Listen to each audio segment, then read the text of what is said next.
오늘 저는 여러분들에게 어떻게 성경을 해석하는가 네 번째 말씀을 드리겠습니다. 마틴 루터는 모든 성도는 성경을 해석할 수 있는 하나님의 제사장들이다 이렇게 말을 했습니다. 베드로전서 2장 9절을 보게 되면 그러나 너희는 모든 그리스도인들에게 하시는 말씀입니다. 너희는 택하신 족속이요 왕 같은 혹은 왕의 제사장들이요 거룩한 나라요 그의 소유가 된 백성이니 이는 너희를 어두운 데서 불러내어 그의 기이한 빛에 들어가게 하신 이의 아름다운 덕을 도덕적인 탁월함을 선포하게 하려 하심이라 그 말씀을 했습니다. 그리스도인들은 왕의 제사장들입니다. 제사장들은 성경을 해석할 수 있습니다. 성경을 어떻게 해석하는가? 그동안 세 가지를 말씀드렸습니다. 첫 번째, 성경을 해석하기 위해서 전적인 순종으로 하나님과 완전히 바른 관계를 맺으라 하는 것입니다.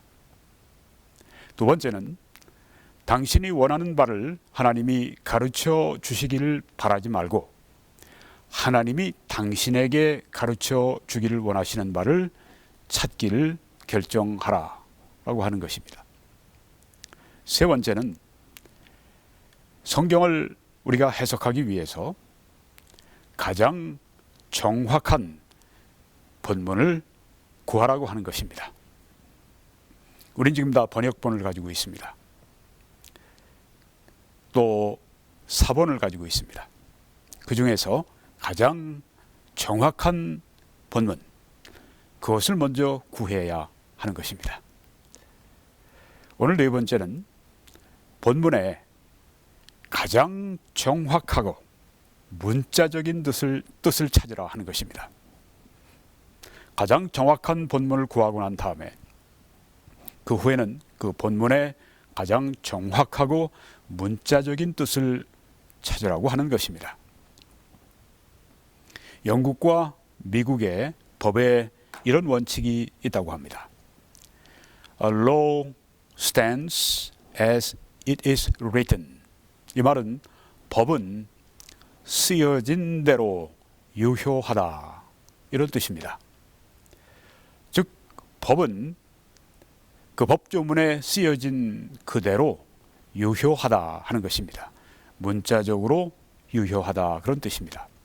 이것은 성경 해석의 원칙에도 잘 적용이 됩니다.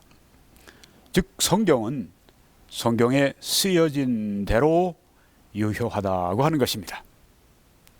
성경은 쓰여진 그대로 문자적으로 유효하다.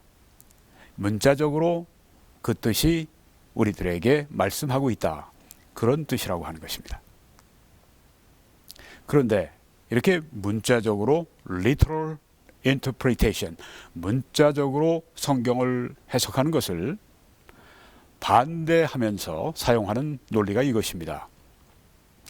첫째는 이렇게 사람들이 문자적인 성경 해석을 반대할 때 이런 말을 합니다.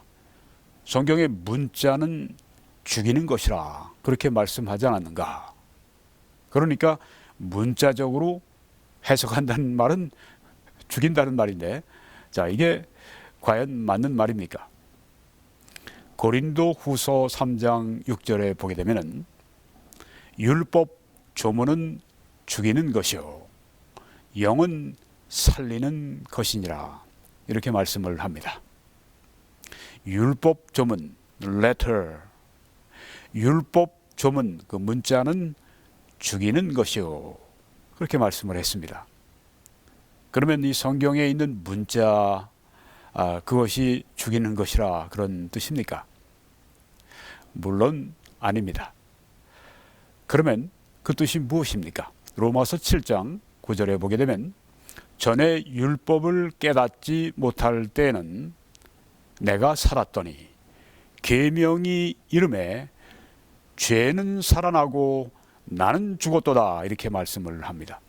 율법이 있기 전에는 죄를 정죄하는 그 수단이 없었기 때문에 그때는 내가 살아 있었지만 율법이 주어진 다음에 이 하나님의 말씀, 이 문자가 주어진 다음에 죄는 살아나고 나는 죽었다, 이렇게 말씀을 합니다. 생명에 이르게 할 그 계명이 내게 대하여 도리어 사망에 이르게 하는 것이 되었도다. 네, 이 말씀이 무슨 뜻입니까? 즉 하나님의 말씀, 계명, 그래서 하나님의 뜻, 하나님의 거룩하신 뜻이 주어지고 난 후에는 죄가 이제는 드러나고 그 죄로 말미암아 우리에게 사망이 이르렀다고 하는 뜻입니다. 문자는 죽이는 것이요 하는 말씀은 이 문자 자체가 죽인다고 하는 그런 뜻이 결코 아닙니다. 그런 뜻으로 성경을 왜곡해서 해석한 다음에 문자적인 성경 해석을 반대하는 것은 말도 안 되는 논리가 되는 것입니다. 성경의 문자는 죽이는 것이요 율법 조문은 죽이는 것이요 라고 말씀한 것은 하나님의 율법의 말씀이 주어짐으로 말미암아 하나님의 거룩한 기준이 주어짐으로 말미암아 이제는 죄가 살아났고 죄로 말미암아 죄의 삭은 사망이라고 했습니다. 그래서 죄가 드러나고 이제는 나는 죽음의 영적 사망에 이르게 되었다, 이런 뜻의 말씀이라고 하는 것입니다. 이 말씀에 죄가 기회를 타서 계명으로 말미암아 나를 속이고 그것으로 나를 죽였도다, 이렇게 로마서 7장에서 말씀을 하고 있습니다. 하나님의 말씀은 전혀 잘못된 것이 없습니다. 문제는 내가 약하기 때문입니다. 내가 죄인이기 때문입니다. 그 하나님의 말씀이 죄인된 것을 드러내고 그래서 이제는 죄로 말미암아 우리에게 사망이 왔다고 하는 그런 뜻입니다. 또 하나가 있습니다. 이 성경을 문자적으로 해석하는 것을 반대하는, 그래서 사용하는 논리가 이것입니다.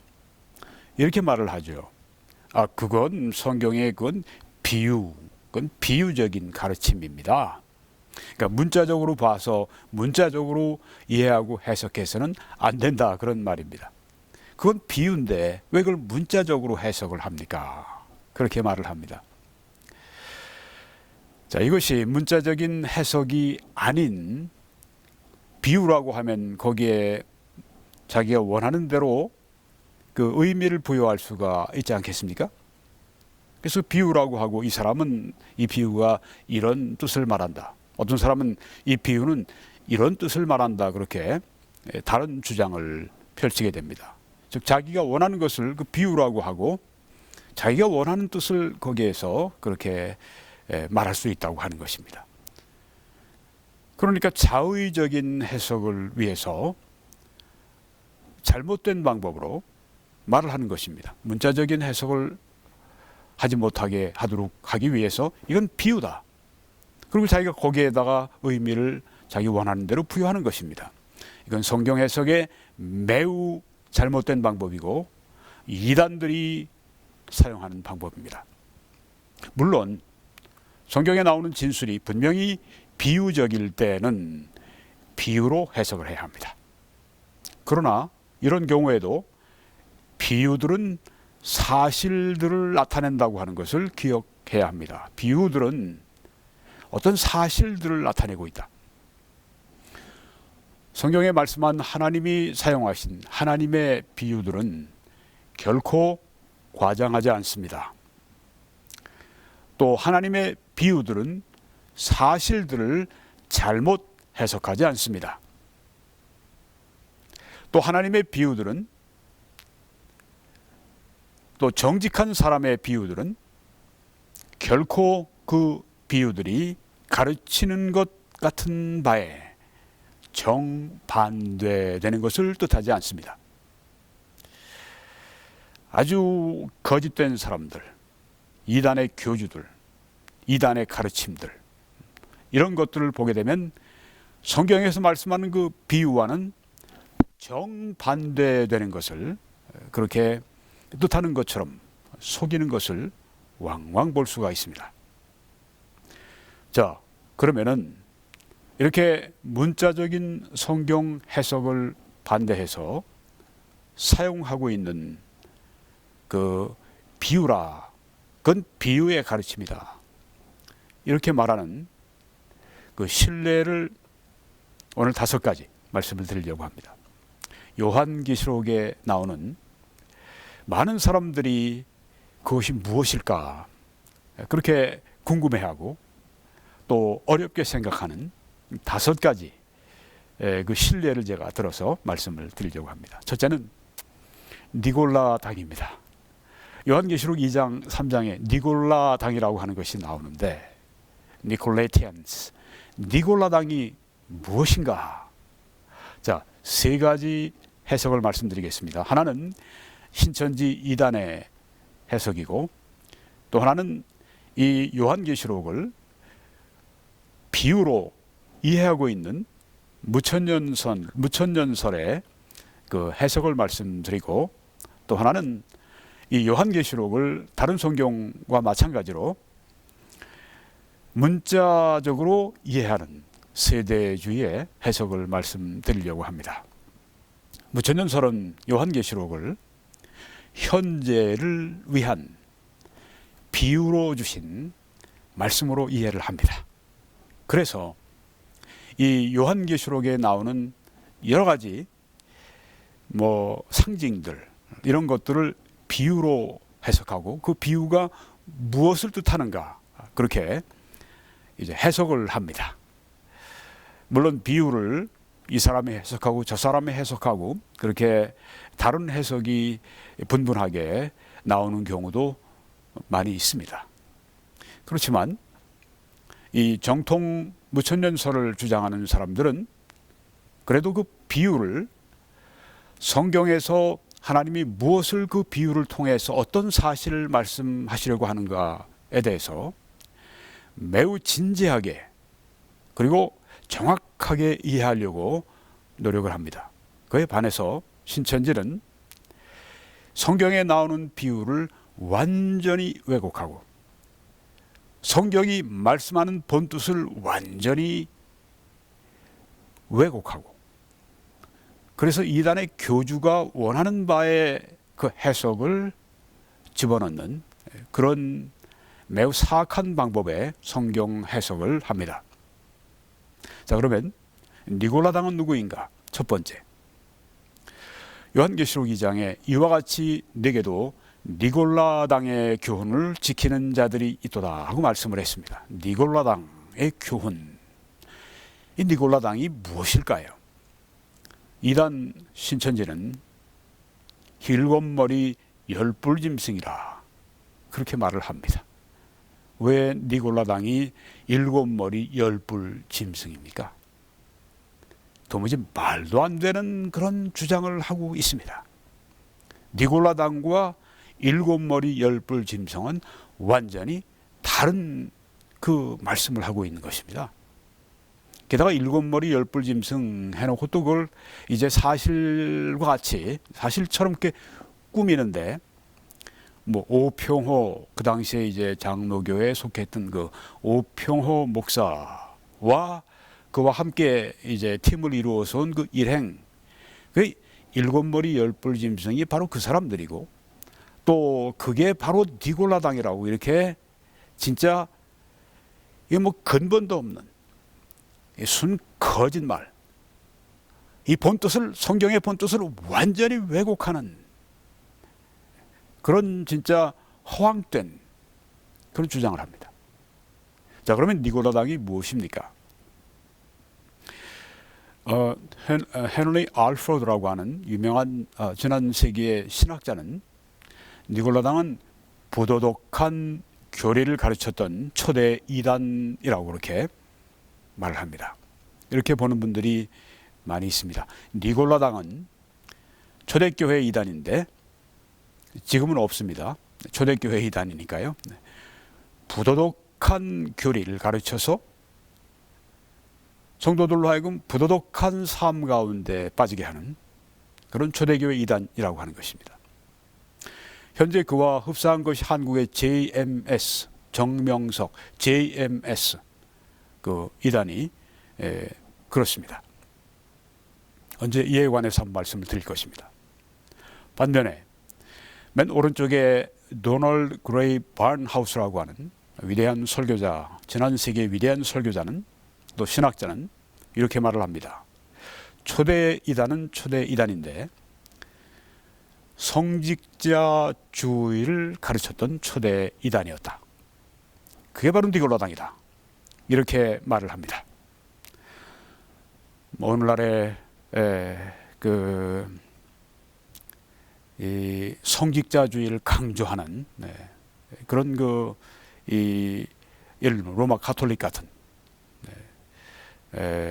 그런 형태, 아마 그것보다 훨씬 더 심한 그런 성직자주의를 가르쳤던 초대 이단이다, 이렇게 생각을 한다고 하는 것입니다. 자, 이 세 가지 니골라당이 무엇인가에 대해서 정통교회는 오른쪽에 둘 중에 하나로 이해를 합니다. 부도덕한 교리를 가르쳤던 초대 이단이나 아니면 성직자주의를 가르쳤던 초대 이단이나 둘 중에 하나가 니골라당이다. 여기에 반해서 신천지 이단은 이 니골라당이 7머리 10뿔 짐승이라고요? 말도 안 되는 얘기를 하고 있습니다. 그리고 게다가 또 그것을 오평호라고 하는 사람, 그런 마음대로 자기가 그렇게 지명을 해가지고 그 사람들이, 이 사람들은 누구냐 하면은 신천지의 전신이었던 이단 장막성전, 유재열이 이끌었던 유재열의 장막성전, 이제 그거를 이 이단에서 이 일반 이 정통교회로 이끌기 위해 들어왔던 이 유재열이라고 하는 사람이 이제 그 사기 사건에 연루되고, 그래서 심경의 변화를 일으키고 자기 이 유재열의 이 이단 장막을 이제는 이 오평호 목사 이런 분들이 와서 정통교회로 그렇게 이끌어가도록 그렇게 했는데, 바로 신천지 이만희 씨가 볼 때는 그 정통에서 이단으로 갔다고 하는 것입니다. 네. 거기에서는 그 유재열의 장막성전이 정통이고 다른 이 정통교회들은 이단이고, 아주 완전히 거꾸로 돼 있는 것이죠. 말도 안 되는 얘기를 지금 여기 하고 있습니다. 말도 안 되는 이런 얘기를 사람들이 지금 듣고 쫓아가고 있습니다. 왜 그럴까요? 이런 허황된 이야기를 쫓아가는 건, 이건 정말 사탄의 영향력과 미혹하는 영의 역사가 아니면 무엇으로 설명할 수 있겠습니까? 두 번째는 요한계시록의 14만 4천에 대한 말씀이 나옵니다. 14만 4천. 여기 지금 많은 사람들이 지금 이 전도대에 모여 있습니다. 14만 4천이 누구인가? 요한계시록 7장에 보니까 내가 인침을 받은 자의 수를 들으니, 이마에 인침을 받았습니다. 인이 찍힌 사람들입니다. 이스라엘 자손의 각 지파 중에서, 12지파 중에서, 이스라엘 자손의 12지파 중에서 인침을 받은 자들이 14만 4천이니, 머리에 이마에 하나님의 인을 받은 사람들이 14만 4천인데 이스라엘 자손의 각 지파 중에서 인침을 받은 자들이다. 그들이 14만 4천 명이다. 이렇게 말씀합니다. 그리고 12지파에 대한 이름이 나옵니다. 유다 지파 중에 인침을 받은 자가 1만 2천이요. 르우벤 지파 중에 1만 2천이요. 갓 지파 중에 1만 2천이요. 아셀 지파 중에 1만 2천이요. 납달리 지파 중에 1만 2천이요. 므낫세 지파 중에 1만 2천이요.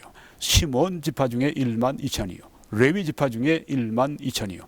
이사갈 지파 중에 1만 2천이요. 스불론 지파 중에 1만 2천이요. 요셉 지파 중에 1만 2천이요. 베냐민 지파 중에 인침을 받은 자가 1만 2천이라. 네, 이걸 이제 이렇게 도표로 만들어 보면, 네, 이 12지파에서 한 지파에서 12,000명씩 그렇게 모여서 곱하기 하니까 14만 4천이 나오는 것입니다. 이스라엘의 12지파에서 한 지파에서 12,000명씩 그렇게 해서 이제 모인 숫자가 14만 4천이라고 하는 숫자가 나옵니다. 이 14만 4천이 누구냐고 하는 것입니다. 신천지 이단에서는 신천지에 속해 있는 자기들이 뭐 이렇게 뭐 서울에 있는 그들의 무리가 있으면 그걸 뭐 무슨 베드로 지파니 뭐니 이름을 갖다 붙여버립니다. 야고보 지파니 이렇게 붙여버립니다. 뭐 부산에 있는 뭐 어떤 뭐 지파 또 뭐 요한 지파 뭐 등등 여러 가지 이름을 자기들이 붙여가지고 그렇게 12지파라고 만들어 놓고 임의적으로 만들어 놓고 여기에 말하는 14만 4천은 신천지의 12지파를 가리키는 것이다. 이렇게 말을 합니다. 뭐 성경에 아무런 거기에 대한 근거가 전혀 없이 주장하는 것 이만희 씨가 계시받아 알았다고 하는 건데 그 이만희 씨 계시가 얼마나 거짓된 것입니까?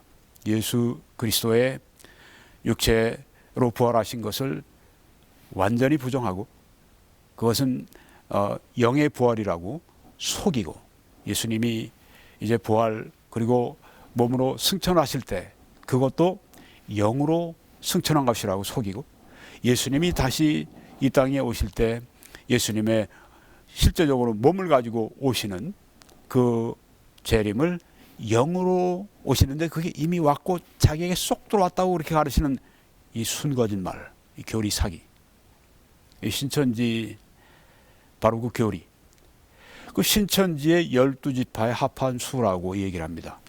그 순거짓말 계시 그거 가지고 그 다음에 우려먹고 하는 것입니다.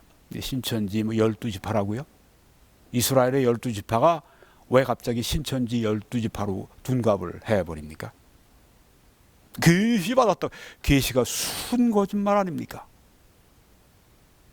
순거짓말이에요. 순교리사기입니다.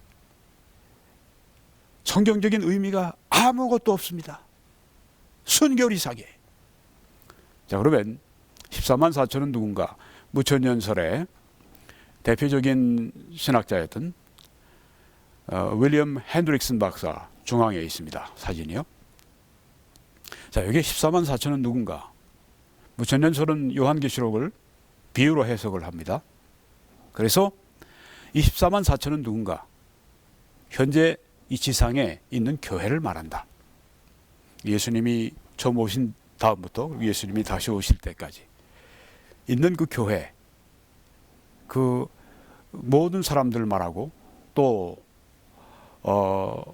이 개혁주의에서는 교회는 신약에 있는 교회뿐 아니라 구약에 있는 교회도 성도들도 믿었던 사람들도 다 교회라고 보기 때문에 신구약의 모든 이런 이 성도들 바로 지상의 교회를 말한다. 12사도, 12 그 지파, 네, 이렇게 12 합하면 144입니다. 네, 거기에 이제 1000을 곱하면 14만 4천이 나온다. 14만 4천은 상징적인 숫자다. 그리고 그 상징은 지상의 교회를 말한다. 반면에 이 세대주의에서는 요한계시록은 다른 성경과 마찬가지로 비유라고 분명히 우리가 이해할 수 있는 것이 아니면 그것은 문자적으로 우리가 이해를 해야 한다. 그래서 그 당시에 14만 4천이 있는 그때는 환란기이기 때문에 소위 7년 대환란, 네. 환란기에 머리에 하나님의 인을 맞은 유대인들을 가리킨다 이렇게 말을 합니다. 네. 자, 이제 문자적으로 성경을 해석하면 유대인들이죠. 이스라엘의 각 지파에서 나온 14만 4천 유대인들입니다. 그리고 시기는 환란기입니다. 문자적으로 볼 때 그렇습니다. 그런데 그것이 아니라 요한계시록은 현재를 위해 쓰여진 책이고 상징을 주어서 비유로 우리에게 주신 말씀이고 오늘 우리에게 해당되는 말씀이기 때문에 미래가 아니기 때문에 세대주의자들은 문자적으로 보면 이건 미래다, 현재가 아니다. 그런데 무천년설에서 볼 때 이건 현재다 이렇게 보기 때문에 이 14만 4천은 지상의 교회를 말한다, 이렇게 해석을 하는 것입니다. 네. 자, 여기에 이 14만 4천을 지상의 교회라고 그렇게 비유를 해석한다고 할 것 같으면 그 해석에 있어서 우리가 비유로 그렇게 해석한다면 납득을 할 수가 있어요. 그렇지만은 신천지 12지파라고 하는 건 이건 도무지 근본도 없고 완전히 이 성경에 이 하나님이 우리에게 주시려고 하는 그런 본뜻과는 전혀 상관없는 악한 종교 소설입니다.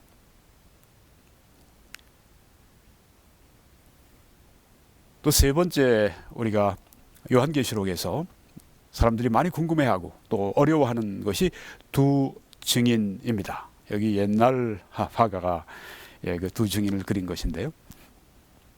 이 두 증인은 누구인가?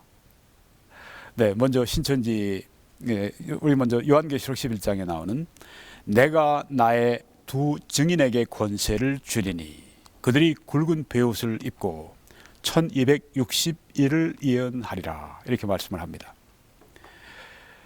세대주의에서 문자적으로 이 성경을 해석한 경우에는 두 증인은 그냥 두 증인입니다. 굵은 베옷도 실제로 그들이 입고 있는 옷이고 1260일이라고 하는 것도 상징수가 아니라 실제 수입니다. 3년 반입니다. 자, 그러면 이제 두 증인에 대한 이 신천지 이단의 해석을 보면 이만희, 홍종효 두 사람이라고 말을 합니다. 이 또한 참으로 소가 자빠져서 웃을 그런 이야기입니다. 이만희와 홍종효, 여러분이 유튜브에 들어가셔서 홍종효 하시고 이렇게 동영상을 보시면 진짜 제가 왜 이런 이야기를 하시는지, 이런 이야기, 말씀을 드리는지 이해가 되실 겁니다. 한번 웃기 위해서라도 한번 보시기 바랍니다. 그 사람이 어떤 사람인지. 네. 두 성경의 요한계시록에 나오는 사람이 자기와 홍종효라고 하는 이상한 사람이라고요. 홍종효라는 사람도 뭐 자기가 뭐 그리스도라고 이렇게 떠드는 사람이니까 뭐 말도 안 되는 얘기를 하고 있는 것입니다. 자, 그러면 무천년설에서는 이 두 증인을 비유로 보는 입장에서 어떻게 해석을 하는가?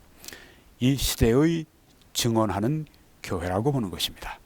아까 14만 4천도 이 시대의 교회라고 보고 또 여기 두 증인도 이 시대의 증언하는 교회라고 말을 합니다.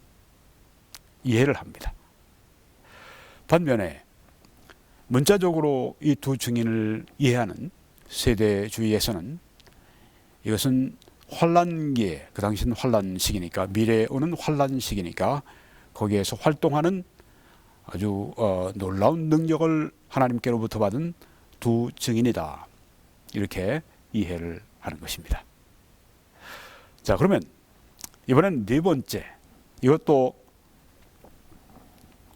많은 사람들이 아주 흥미있어하고 호기심을 가지고 이게 뭔가 알고 싶어하는 것이 이겁니다. 7머리 10뿔 짐승입니다.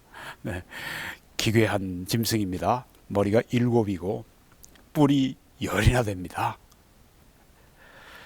요한계시록 13장 1절에 보니까 내가 보니 바다에서 한 짐승이 나오는데, 바다에서 한 짐승이 나옵니다. 뿔이 10이요 머리가 7이라. 그 뿔에는 10왕관이 있고 그 머리들에는 신성 모독하는 이름들이 있더라. 신성을 모독하는 그 이름들이 그 머리에 이렇게 기록되어 있고 새겨져 있으니까 이건 아주 정말 매우 그 악한 그런 짐승인 것을 알 수가 있습니다. 7머리 10뿔 짐승, 이게 무언가 하는 것입니다. 아까 신천지에서 한 말이 7머리 10뿔 짐승이 니고라당이었다. 말도 안 되는 얘기를 하고 있는 것입니다. 초대교회 이단 어떻게 이 일곱 머리 열불 짐승이 같다고 말할 수가 있습니까? 자, 이제 신천지에서는 일곱 머리 열불 짐승이 장로교 지도자 7명과 또 그들이 세운 장로 10명이라고 말합니다.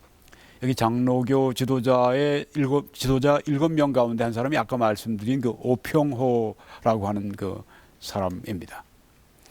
그저 이만이라고 하는 사람이 만들어 놓은 그 시나리오, 자기의 어떤 그 이단 그 교회에 자기가 속했을 때 경험했던 그런 모든 자기의 어떤 자서전과 같은 스토리를 마치 요한계시록이 그것을 위해서 비유로 그렇게 쓰인 것처럼 자기가 말하는 게 무슨 실상계시니 보니 그런 이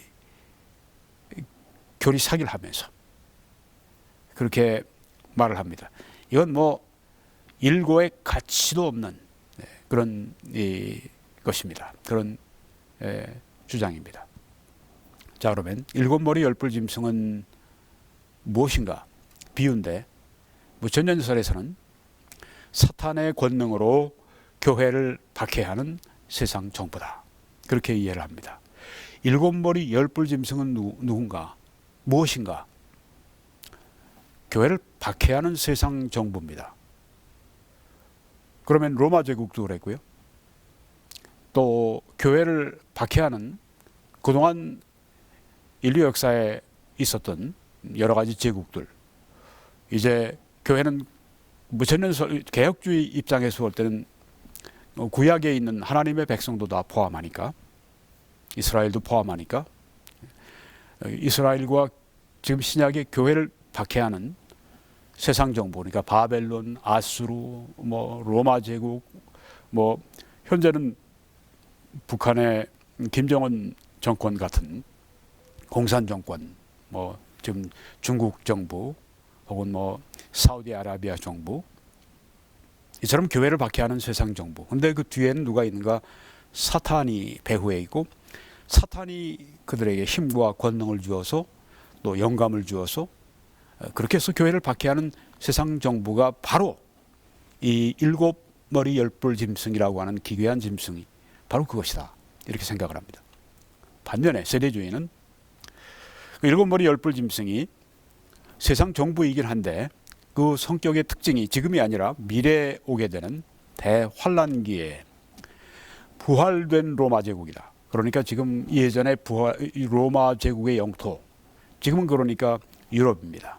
거기에서 일어나는 실제 그 열 제국을 말한다, 열 왕을 말한다. 대환란기에 부활된 로마 제국, 예전에 로마 제국이 다시 부활하는 것처럼 그 영토 내에서 이제 마지막에 이스라엘을 박해하고 교회를 박해하게 되는, 그리고 그리스도를 대적하는 그 적그리스도의 왕국, 적그리스도가 다스리는, 적그리스도를 떠받드는 그 마지막 시기에 이 독재 정부, 그것을 말한다, 이렇게 이해를 합니다. 마지막으로 짐승의 표 666은 무엇인가 하는 것입니다. 요한계시록이 666이라고 하는 숫자가 나옵니다. 요한계시록 13장에 누구든지 이 표를 가진 자 외에는 매매를 못하게 하니, 매매를 할 수 있는 표입니다. 뭐 크레딧 카드 같은 그런 것이 될 수도 있고요. 이 표는 곧 짐승의 이름이나 그 이름의 수라. 지혜가 여기 있으니 총명한 자는 그 짐승의 수를 세어보라. 그것은 사람의 수니 그의 수는 666이니라. 이렇게 말씀을 합니다. 그 짐승의 수, 그것은 사람의 수라고 말합니다. 일곱 머리 열불 짐승을 지금 여기에 말을 하고 있습니다. 그 짐승의 수, 적그리스도의 그 수, 그것은 사람의 수라고 하는 것입니다. 그 일곱 머리 열불 짐승은 그 부활 그 환란기에 대환란기에 부활되는 로마 제국을 그 열 나라 열 왕을 말하는 것뿐 아니라 그것을 총괄하는 이 적 그리스도를 또한 그 지칭하기도 합니다. 네, 그래서 여기에 지금 짐승의 수, 일곱 머리 열뿔 짐승의 수, 사람의 수, 넘버 숫자, 이것이 666이라 그렇게 말을 하는 것입니다. 666이 무엇입니까? 신천지는 둘째 짐승의 이름의 수라고 말합니다. 이건 성경 본문 말씀을 봐도 이건 완전히 틀린 것입니다. 이건 생각할 일고의 가치도 없는 것입니다. 자, 그러면 무천년설에서는 어떻게 주장을 합니까? 여기 지금 666이라고 하는 숫자는 하나님을 대적하고 교회를 박해하는 마음과 행위를 가르친다. 이렇게 이해를 합니다. 물론 무천년설에서 666에 대해서 그 비율을 달리 해석하는 사람도 있습니다만은 여기 대표적인 이 신학자인 핸드릭슨 박사는 666은 하나님을 대적하고 교회를 박해하는 그 마음 그리고 그 행위, 이게 바로 666이 뜻하는 바다. 그 비유가 뜻하는 바다. 이렇게 말을 합니다. 반면에 세대주의에서는 문자적으로 666 숫자를 그대로 받아들입니다. 그래서 이것은 첫째 짐승, 바다에서 나온 짐승, 일곱 머리 열뿔 짐승, 그것을 사람의 수준으로 제한하는 표다. 적그리스도가 영으로부터 사탄으로부터 능력을 받아서 초자연적인 능력을 행하고 또한 이 전 세계의 독재 이 정치를 수립하고 그렇게 하지만은 그는 역시 사람이다. 첫째 짐승 그 적그리스도 그것을 사람의 수준으로 제한한 표다. 666 이것은 사람의 숫자라고 하는 것입니다. 7은 완전 숫자 하나님의 숫자고 그의 부족한 6은 사람의 숫자입니다. 666 사람 불완전이라고 하는 것입니다. 666 이 숫자는 짐승의 수 또 여기에 그 사람의 수라고 이렇게 말을 했습니다. 666 이 666이 어떤 것인가? 어떤 사람들은 뭐 바코드가 666이다. 그것이 이제 뭐 손등에 혹은 뭐 이마에 새겨지는데 지금 그 모든 준비가 다 이루어져서 이제 그 바코드 666이 이제 우리 안에 인체 안에 그렇게 삽입될 수 있도록 그렇게 모든 준비가 완료가 되었다. 그래서 지금 마지막 때가 임박했다. 이렇게 말을 하는 사람들도 있습니다만은 그게 무엇인지는 아무도 알 수가 없습니다. 네. 그래서 그것이 첫째 짐승을 사람의 수준으로 제한한 표다. 666 이렇게 세대주의에서는 이해를 합니다. 네, 그래서 오늘 이제 이 5가지 요한계시록에 나오는 그 난해한 사람들이 많이 곤혹스러워하는 5가지에 대해서 오늘 말씀을 드렸는데요. 성경의 어떤 구절이든지 미묘하고 기발한 뜻보다 가장 분명하고 확실한 뜻을 선호해야 한다고 하는 것입니다. 저는 지금 여러분들에게 유명한 성경학자였던 또 목회자고 설교자였던 R.A. 토리 박사님의 How to Interpret the Bible, 어떻게 성경을 해석할 것인가에 대해서 말씀을 드리고 있습니다. 그분의 말씀 가운데 하나를 인용하는 것입니다. 성경의 어떤 구절이든지 미묘하고 기발한 뜻을 거기에 뜻으로 이해하려고 하는 것보다 가장 분명하고 확실한 뜻을 선호해야 한다 하는 것입니다. 왜냐하면 성경은 소수의 승화된 신비주의자들을 위한 것이 아니라 소박하고 겸손한 일반인들을 위해 쓰여졌기 때문이라고 하는 것입니다. 소박한 사람들, 겸손한 사람들을 위해서 이 성경이 쓰여졌고 그들에게 주어진 것이다. 그들이 읽고 그들이 이해하고 달리 얘기하면 그들이 해석할 수 있도록 이 성경책을 주신 것이다 하는 것입니다. 어떤 소수의 승화된 신비주의자들, 좀 아주 특별한 그런 어떤 그 통찰력이나 뭐 그런 어떤 걸 가졌다고 말하는 그 신비주의자들을 위한 책이, 성경이 그런 책이 아니라 소박한 겸손한 일반인들을 위해서 이 성경을 써서 우리에게 주셨다고 하는 그런 말씀입니다. 그래서요, 마태복음 11장 25절에서는 그때 예수께서 대답하여 이르시되 천지의 주제이신 아버지여, 이것을 지혜롭고 슬기 있는 자들에게는 숨기시고 어린 아이들에게는 나타내심을 감사하나이다. 옳소이다. 이렇게 된 것이 아버지의 뜻이니이다. 이렇게 예수님 말씀하셨습니다. 어린 아이들에게 나타내신다고 했습니다. 이 앞서는 지혜롭고 슬기 있는 그런 사람들에게는 이 말씀을 숨겨버리시고 어린 아이들에게는 나타내신다. 그러니까 뭐 미묘하고 기발하고 그런 뜻, 그것보다 성경에 나와 있는 이 문자 그대로의 뜻, 어린 아이들, 그렇게 겸손하고 소박하고 그런 마음으로 이 성경을 우리가 이해하고 해석해야 된다. 이 말씀을 이 예수님께서 여기에서 하신 것이라고 하는 것입니다. 어린 아이들에게 나타내셨다. 성경은 분명한 평이한 여기에 나타난 문자 그대로의 뜻을 우리가 선호해야 한다. 물론 비유로 국제적인 사건들, 세계에 돌아가는 이 사건들에 굉장히 민감하게 그렇게 그걸 읽고 또 그것을 해석하려고 그러죠. 왜냐하면 앞으로 이 말세에 일어나는 그 사건들 속에 이 요한계시록이 실제적으로 문자적으로 성취된다, 그렇게 보기 때문입니다. 오늘 저는 성경을 해석하는 방법, 어떻게 성경을 해석할까, 네 번째 말씀을 드렸습니다. 본문의 가장 정확하고 문자적인 뜻을 찾으라. 이게 바로 우리가 어떻게 성경을 해석하는가 중요한 원리가 된다고 하는 것입니다.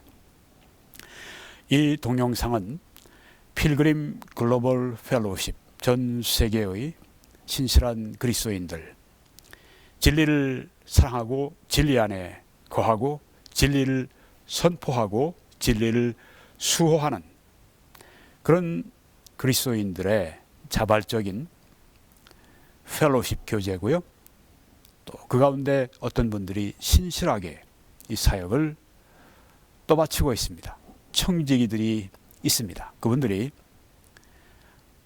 기도와 후원으로 이 동영상을 여러분들에게 보내드리고 있습니다. 이 사역에 여러분들이 함께 동참자가 되어주셔서 더 큰 일을 할 수 있도록 20세기 초반에 성령의 놀라운 역사가 나타날 수 있도록 협조해 주시기를 바랍니다. 먼저 기도해 주시고 간절히 기도해 주시고, 두 번째로 이 말씀의 씨앗을 좀 흩뿌려 주시기 바랍니다. 알려주시기 바랍니다. 그리고 세 번째로 이 사역을 위해서 재정적으로 후원해 주시고 헌금해 주시기를 바랍니다. 여러분에게 하나님께서 100배로 결실을 주시기를 바라고, 또 하나님께 여러분이 드리시게 될 때 100배 이상으로 하나님께서 갚아주시기를 저는 매일 기도하고 있습니다.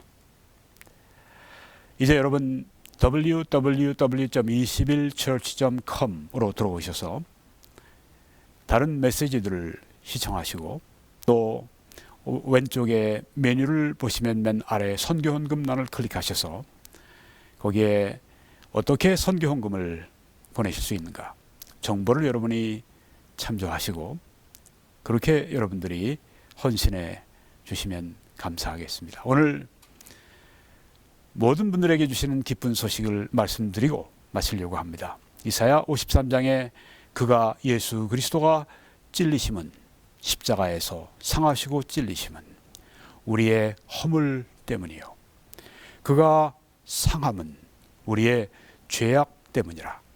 그가 징계를 받음으로 우리는 평화를 누리고 그가 채찍에 맞음으로 우리는 나음을 받았도다.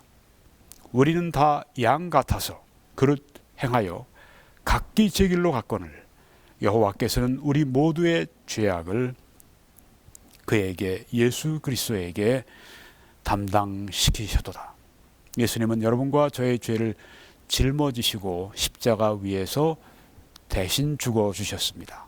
그래서 죄에 대한 심판, 여러분과 저의 죄를 우리가 받아야 될 심판을 대신 십자가 위에서 피 흘리며 목숨을 버리시며 받아주셨습니다. 그래서 예수님은 돌아가실 때 내가 다 이루었다고 말씀하셨습니다. 죄에 대한 값을 다 하나님 앞에 치르셨다고 하는 것입니다. 하나님의 아들로서 본질상 하나님으로서 그리스도의 거룩한 피가 우리의 죄를 위해서 흘려지고 그리스도께서 죽으셨다가 사흘 만에 다시 부활하심으로 그리스도의 구속이 완전히 성취된 것임을 증명해 주셨습니다.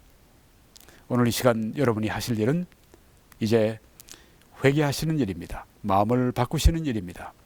믿지 않는 데서 믿는 마음으로 바꾸십시오. 죄를 따라가던 마음에서 이제는 하나님을 따르는 마음으로 바꾸십시오. 그리고 오늘 예수 그리스도를 당신의 구주와 주님으로 이 시간 영접하시기 바랍니다. 이렇게 기도하십시오. 오 예수님, 저를 위해서 십자가에 피 흘려 죽으신 것을 믿습니다. 성경 말씀대로 저의 구주가 되심을 감사합니다. 이 시간 예수님을 제 마음속에 영접합니다. 제 마음에 들어오셔서 저를 구원해 주시고 저를 하나님의 자녀로 삼아 주십시오. 예수님 이름으로 기도합니다. 아멘. 그렇게 기도하신 여러분들을 오늘 하나님께서 말씀대로 구원하십니다. 감사합니다. 하나님의 축복이 여러분들과 함께 하시길 간절히 축원합니다.